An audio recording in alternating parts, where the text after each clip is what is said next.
awaits players when they first land on Aeternum is a new discovery of a new world. When you first arrive on Aeternum, you're gonna be kind of at ground zero. Your ship has crashed. There's nobody around who's on your side. Pretty soon, you're gonna start to meet other players, and you're gonna start to understand that life on Aeternum is very much a band together or die alone situation. When we created Aeternum, we wanted to design and create a vast, explorable world. Players will quickly realize that nothing ever really dies in this island. No soul can leave the body. It is the magical resource that grants the power of immortality, and it is called Azoth. One of the things that makes Aeternum very dangerous is that there's a bunch of different factions there, and each one has their own objectives and desires, and they conflict with each other, but more importantly, they create big conflicts with the player and dangers for them. Alongside the corrupted, there's 3 other major enemy groups that exist.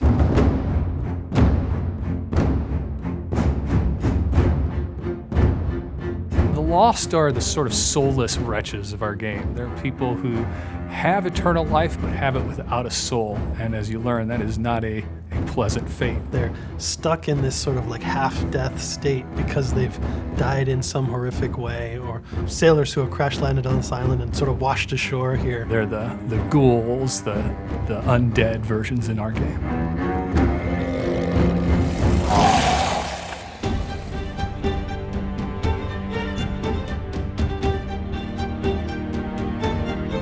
The Angry Earth is the pure, natural power of the island fighting back against the people who have come to corrupt it. It's almost like the island's defense system, and it will do whatever it can to expel these invaders. Nature is trying to imitate the form of humans or animals they see. And some are like more humanoid, but there's other ones that are more of like a constructed monstrosity. They mask themselves in order to fight back from what they consider is an infection. One of the civilizations that existed on Aeternum were known as the Ancients, and they had harnessed the power of Azoth. For the Ancients, they used it to power their technologies, and you'll see tributes to their society throughout the world. Something happened to the Ancients, and no one knows quite what happened. The remains of their civilization are there, and their secrets are there for you to discover.